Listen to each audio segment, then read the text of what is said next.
मार इसको। सुन, आगे बढ़।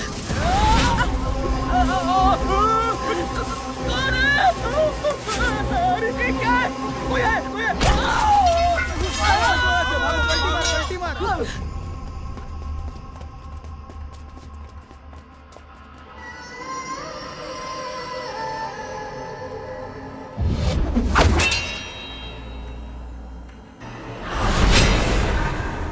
प्लास्टिक बैग ने आज मेरी जान बचाई और राजशेखर और सेबेस्टियन, इन दोनों की मौत के साथ प्लास्टिक बैग जुड़ा हुआ है। मेरे आसपास कुछ अजीबोगरीब हो रहा है।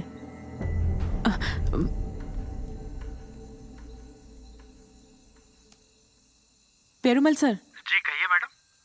आत्माओं को बुला सके ऐसे किसी इंसान को जानते हैं क्या आप? क्यों मैडम, आपकी भाभी पर चुड़ैल का साया पड़ गया है क्या? पेरुमल सर, मैं सीरियस हूँ इस मामले में और आप सॉरी मैडम। जो बोला वो कीजिए। जी अच्छा।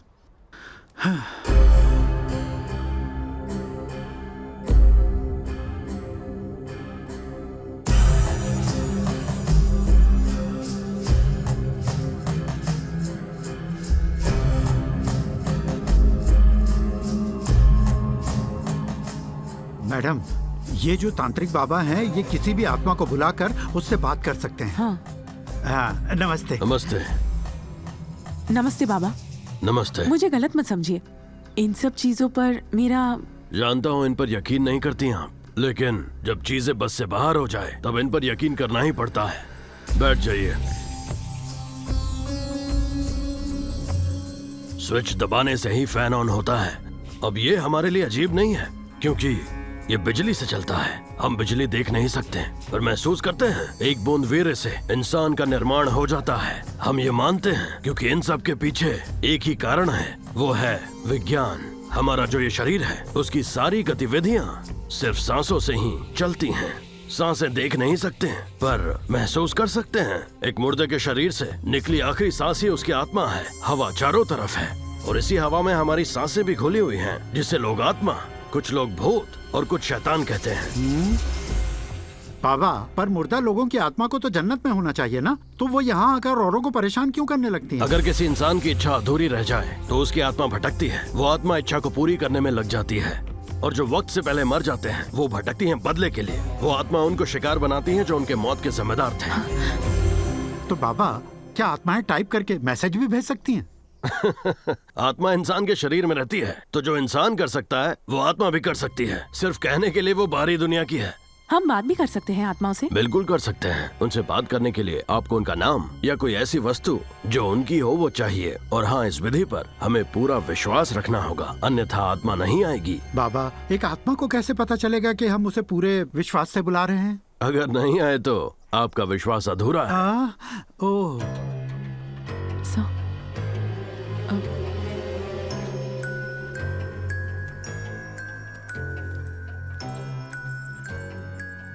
बाबा, ये लॉकेट मेरे किसी अपने का है जो अब मर चुका है।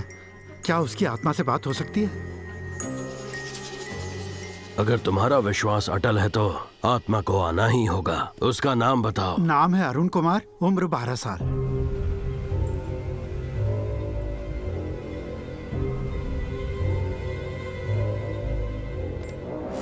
अरुण, बेटा अरुण, हमें ज्ञात है तुम्हारी मृत्यु अकस्मात ही हुई है। इस वक्त तुम जहां भी हो फौरन हमारे समक्ष चले आओ। पापा, पापा, पापा। मैडम, ये मेरे बेटे की आवाज है। पापा, मेरे पापा, मेरे प्यारे बेटे। अरुण, तू आ गया। पापा, कहाँ है तू? मैं यहाँ हूँ। बताना, कहाँ है तू? पापा, मेरी ओर देखिए पापा, एक बार देखिए। आजा बेटा। आपने मुझे समंदर के पास क्यों भेजा पापा? तूने ही तो कहा था कि दोस्तों के साथ समंदर में खेलने जाना है। मुझे तैरना नहीं आता था, फिर भी आपने मुझे क्यों जाने दिया पापा? बेटा, तू मेरी इकलौती औलाद है। क्या मैंने तुझे कभी किसी चीज के लिए मना किया है? औलाद के लिए जो चीज सही ना हो वो भी दे देंगे क्या पापा? बताइए, आपको मुझे मना करना चाहिए। मुझसे गलती हो गई बेटा, गलती हो गई। मुझे माफ कर दे। मत रोइए पापा, आपको रोते हुए नहीं देख सकता। आप माँ और दादी का अच्छे से ख्याल रखना पापा। अब मैं चलता हूँ। ये क्या हो रहा है? ये तो 4 साल पहले हुआ था। ये समंदर में बह गया था मेरा बेटा। संभालिए अपने आप को। आज इसने कितने सालों बाद मुझसे बात की है।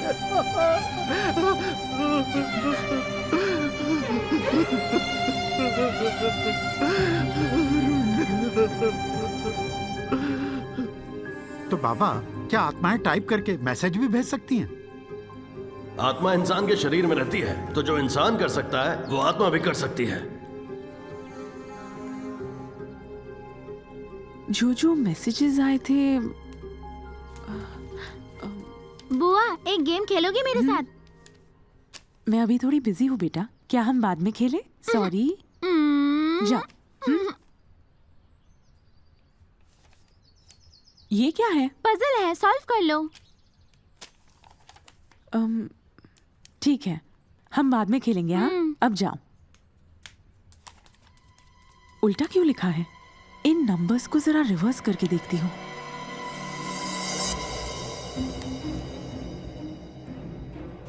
ये तो मोबाइल नंबर है। हेलो शक्ति साहब। हाँ बोलिए मैडम। एक नंबर नोट कीजिए और इमीडिएटली बताइए किसका नंबर है। 9876। 543210। Okay madam. Thank you.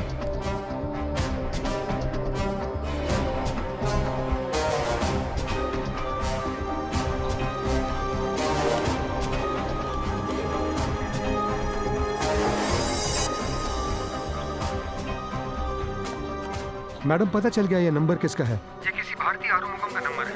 भारतीय आरुमुगम का नंबर? जी मैडम, आपके मिस्ड कॉल लिस्ट में उसका नंबर है। जब आपने इस नंबर को डायल किया था तो ये नंबर डिस्कनेक्ट हो गया। उसके पापा हमारे पुलिस स्टेशन में मिसिंग कंप्लेंट लिखवाने आए थे। उन दोनों की मौत के मैसेजेस भी इसी नंबर से आए थे। पहला मैसेज किसी कब्रिस्तान के बारे में था, इशारा किसी ड्रग पेडलर के बारे में नहीं था। मैंने पहली बार प्लास्टिक बैग को वहीं देखा था। उस कब्रिस्तान में ही कोई राज है।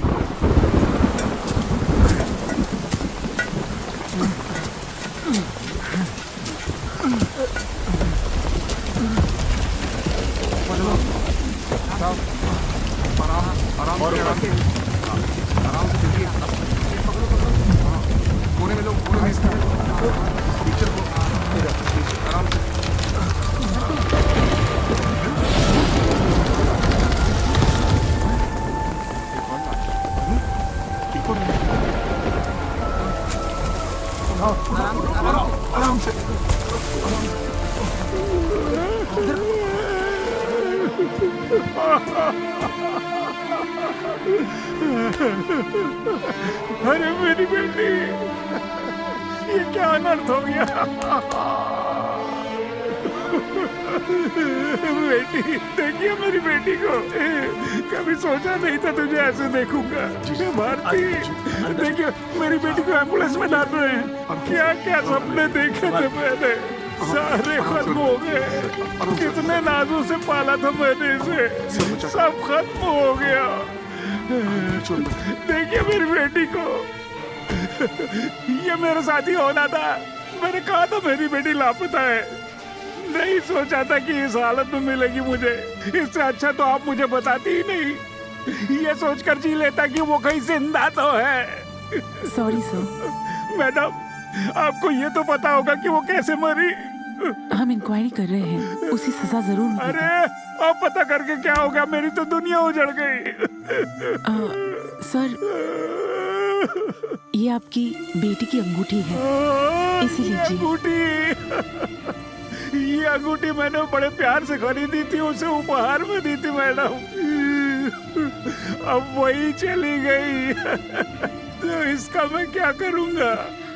आप भी मेरी बेटी जैसी ही हैं, अब इसे आप भी रख लीजिए। अरे नहीं सर, इसे आप रखिए। मैं समझूंगा कि ये अंगूठी मेरी बेटी के ही पास है।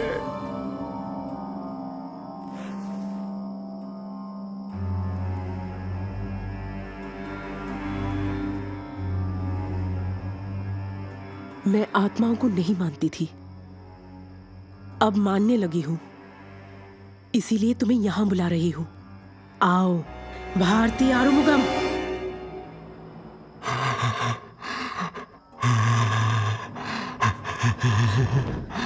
तुम यहां इस कमरे में हो ये मैं महसूस कर रही हूं।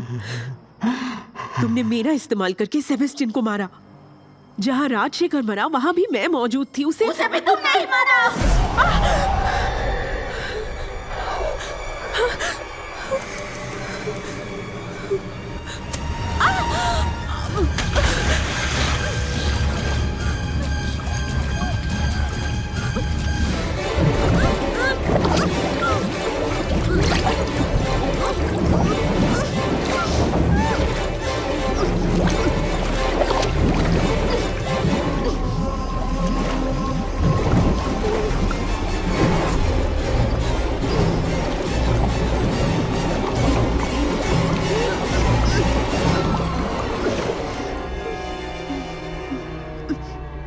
देखा, अब देखा सब। ओह माय गॉड, तो इसका मतलब राजशेखर को मैंने मारा। तुमने ऐसा क्यों किया? हाँ, अगर मुझे बताती तो मैं तुम्हें इंसाफ दिलाती। मैं नहीं दिलाया। मैंने तुम्हें मैसेज के जरिए सब कुछ बताया। पहले मैंने तुम्हें वो जगह बताई जहां उन्होंने मुझे दफनाया। मैंने सोचा जैसे ही तुम्हें मेरी लाश मिलेगी तुम सब पता लगा लोगी। तुम वहां आई, लेकिन उन ड्रग वालों को अरेस्ट करके चली गई।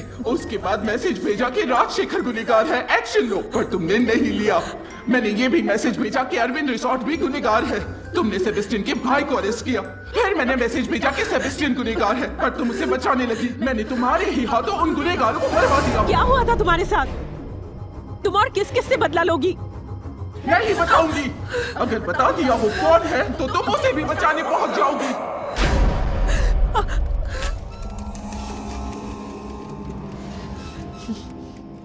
तुम्हारे साथ कुछ गलत हुआ, तुम बदला ले रही हो, पर मेरा इस्तेमाल क्यों कर रही हो? मैं पुलिस वाली हूं, अपनी आंखों के सामने जुर्म होते नहीं देख सकती। इसके बाद से तुम मेरा इस्तेमाल नहीं कर सकती, कभी नहीं कर सकती।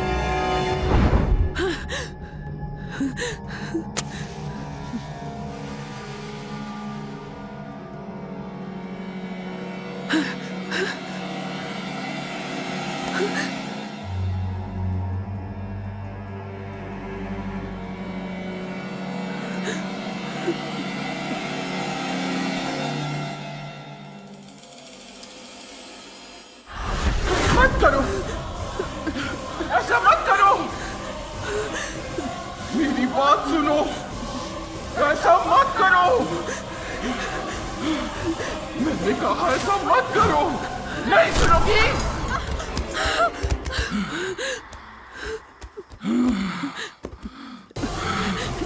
मत करो, मत करो। मैंने कहा ना मत करो।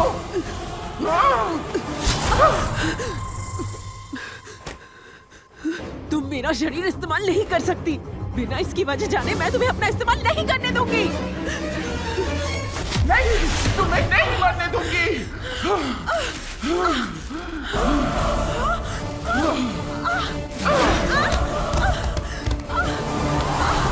खुद को मारने की कोशिश मत करो, मैं तुम्हें नहीं मरने दूंगी।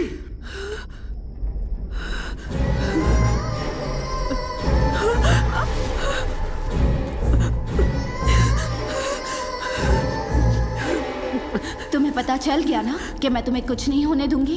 तुमने अच्छे से प्लान बनाकर मुझे यहाँ बुलाया ना। मरना तुम्हें नहीं है, उन्हें मरना है। जानना चाहते हो कैसे उन्होंने मुझे मार डाला? जी हाँ, जी हाँ। मेरे पैदा होने के 1 साल बाद माँ चल बसी। उसके बाद से मेरे पापा ही मेरे दोस्त, मेरी टीचर, मेरी माँ सब वही थे। अब बड़ी हो रही है। जब मैं जवान हुई और उन्होंने मेरे शरीर में बदलाव होते देखे तो मैं रोने लगी। मेरे पापा ने मुझे शांत करवाया। कि मर्द से औरत ज्यादा शक्तिशाली है। मैं एक अच्छी नौकरी करके अपने पापा का ध्यान रखना चाहती थी। मैंने सोचा था शादी के बाद अपने पति से कहकर अपने पापा को साथ रखूंगी। मन लगाकर पढ़ाई की और सबसे अच्छे नंबर आए। मुझे एक बड़ी कंपनी से इंटरव्यू का कॉल भी आया। क्या राजशेखर तैयार है ना? ऑनलाइन के लिए एकदम रेडी। और बाबा जी रेडी है क्या? अरे हम तो कब से इंतजार कर रहे हैं। तो इंटरव्यू शुरू करें। सुरेश एक एक करके भेजो। अरे सुनो, ऐसे नहीं किसी और को भेजो। Good morning sir. या good morning sir madam Suresh, interview हुआ है, जाने के लिए कह रहे हैं। आपको दोबारा बुलाएंगे। अगले कैंडिडेट को भेजो। रिजेक्ट करो। वाई? फिगर अच्छा नहीं है उसका। हे राजशेखर, अब तुम हमारा टेस्ट समझ गए हो। Good morning sir. या गुड मॉर्निंग। सर ये मेरा आपको अगले बायोडाटा हफ्ते बुलाएंगे। एक बार देख श्योर श्योर, अगले हफ्ते बुलाएंगे। जाइए। Okay sir.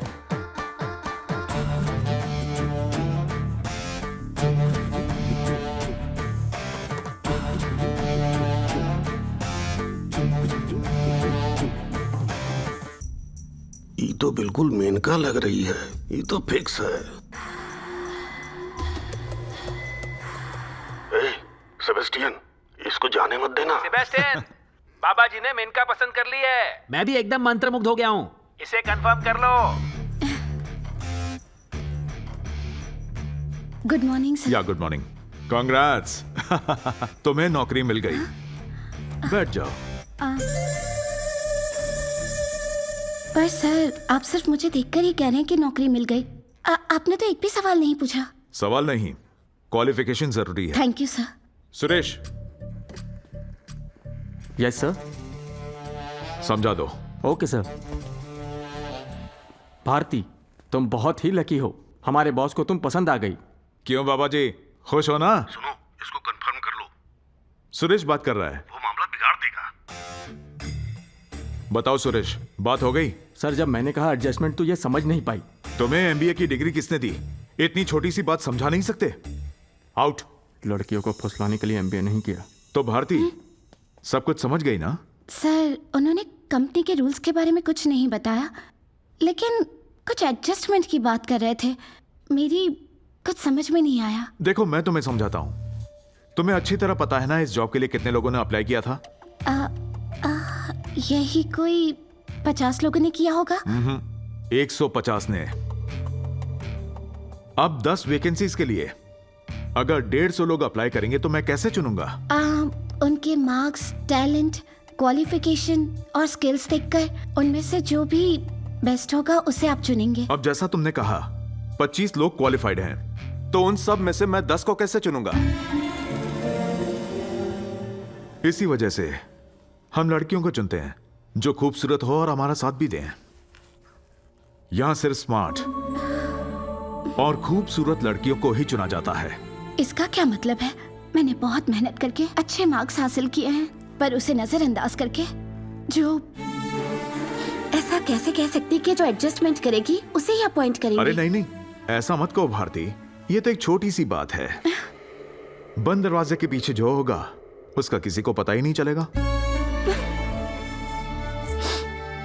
एक औरत के लिए उसकी इज्जत ही सब कुछ है। हमारे देश में औरतों को देवी के रूप में पूजा जाता है, तो आप इतनी आसानी से एडजस्टमेंट के नाम पर घिनौनी बात कर रहे हैं और ये भी कह रहे हैं कि किसी को पता नहीं चलेगा। न्यूज नहीं पढ़ती हो क्या? अगर कोई लड़की चाहे तो शादीशुदा होने के बावजूद भी किसी और मर्द के साथ रिलेशनशिप रख सकती है। तो ये शर्म और इज्जत की बात छोड़ो, पैसे, सिर्फ पैसे के बारे में सोचो। ओके, कोई जबरदस्ती नहीं है, तुम अच्छी तरह सोचो, फिर कल आकर बता देना। मैं कल नहीं आऊंगी सर। क्या सेबेस्टियन, उसे मना नहीं पाए? छे।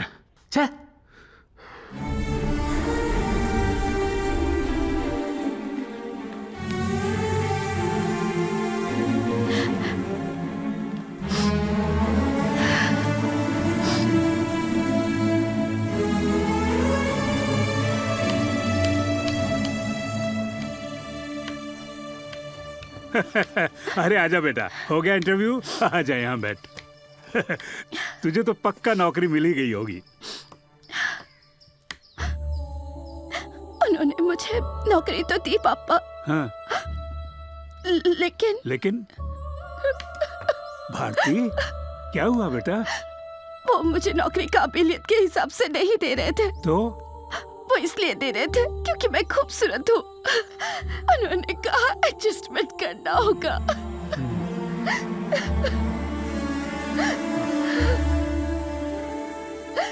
ठीक है, जाने दे, तू रो मत।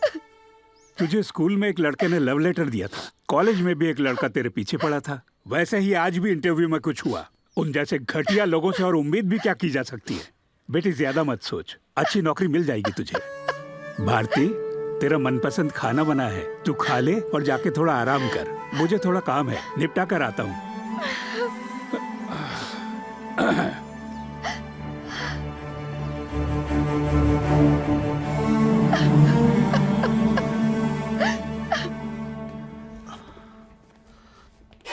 कहाँ चल रहा है इंटरव्यू? जॉब के इंटरव्यू के लिए नहीं, कुछ और करने के लिए बुलाया था। घटिया लोग। हेलो, इंटरव्यू यही चल रहा है, क्या काम है?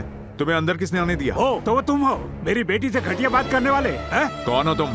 मैं भारती का बाप हूँ, बदतमीज, जो सुबह इंटरव्यू के लिए आई थी। हाँ, तो मैंने उसे कहा था कि उसकी नौकरी पक्की है। अच्छा, तो उसकी नौकरी पक्की है, कुछ और भी कहा था ना? बोलो, मेरी बेटी को ऐसी वैसी समझ रखा है? नहीं तो? उसमें शराफत नजर नहीं आई? आप ये क्या बकवास कर रहे हैं? तूने उसकी काबिलियत की कदर नहीं की, उल्टे घटिया बात की उससे।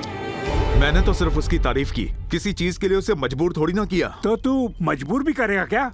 तुझे लगा गरीब घर की है तो पैसों से खरीद लेगा तू उसे? सुनो, तमीज से बात करो। उसे सिर्फ ऑफर दिया था, पर वो ठुकरा कर चली गई। तो बहस क्यों कर रहे हो? कल तेरी बीवी से ऐसी ही बात करूं, अच्छा लगेगा? चुप। औरतों के लिए तेरे दिल में कोई इज्जत, कोई सम्मान है कि नहीं?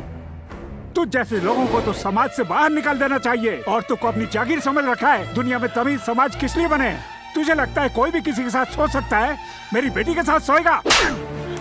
एक लड़की की इज्जत से खिलवाड़ मत करना, मैं तुझे छोड़ूंगा नहीं, खून कर दूंगा तुझे। ये बुढ़िया पागल हो गया। छोड़ो मुझे, गंदी नाली के कीड़े, याद रखना तेरी मौत मेरे ही हाथों से लिखी है।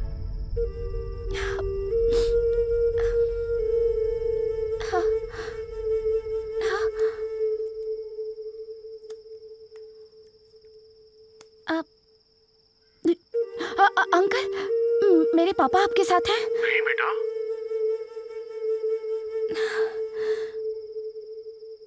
वो तो मुझे बताए बिना कहीं नहीं जाते।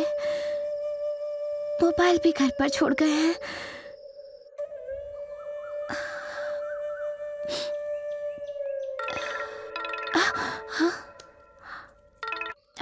हेलो भारती, फौरन पुलिस स्टेशन पहुंच जाओ बेटा। पापा जेल में हैं, उनकी किसी से लड़ाई हुई थी, जल्दी जाओ। क्या हुआ है पापा को?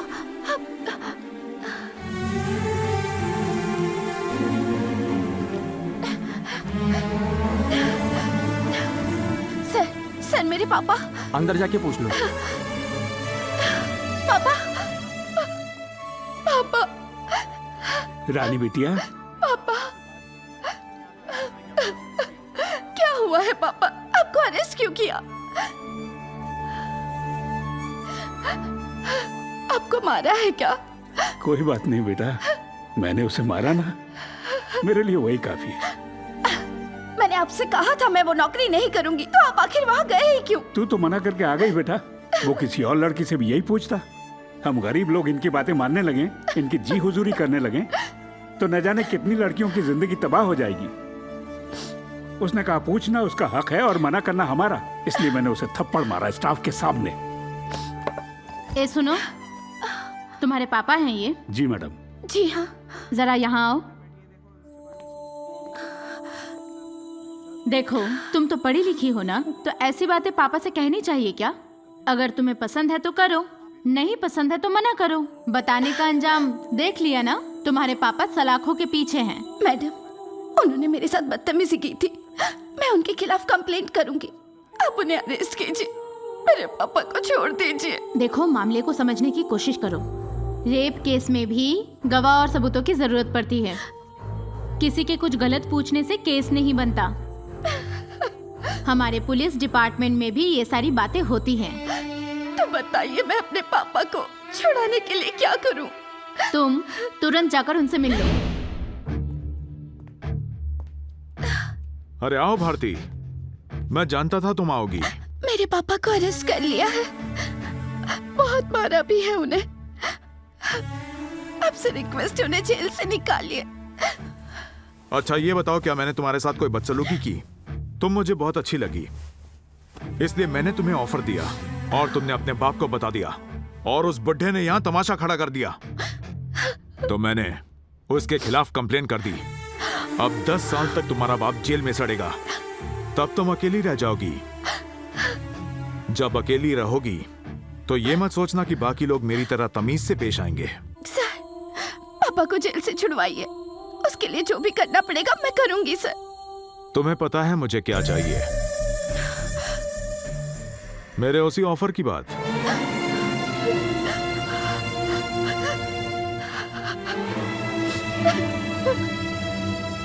अरे आ गई तू? भारती बेटा, कहाँ गई थी? वकील से मिलने गई थी।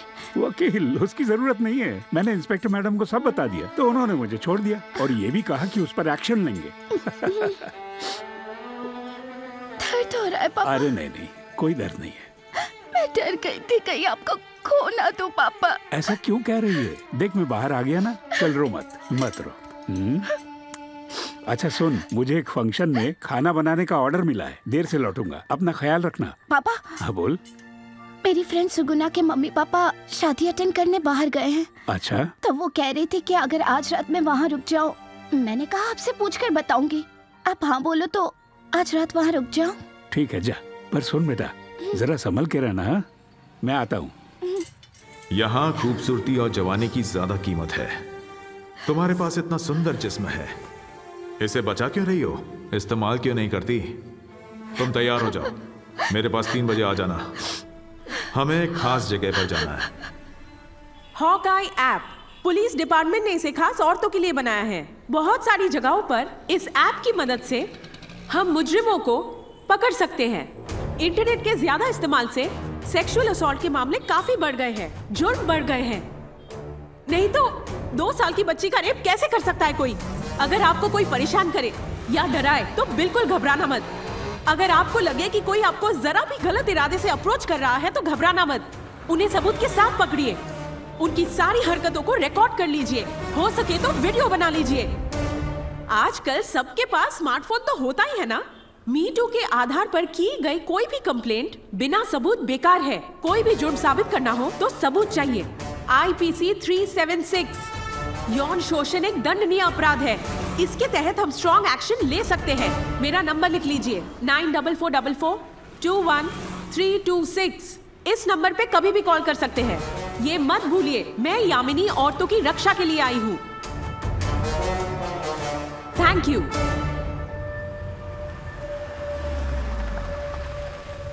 Welcome Bharti, come on. अच्छा लगा, तुमने अपना वादा निभाया। Bye partner. सेबेस्टियन,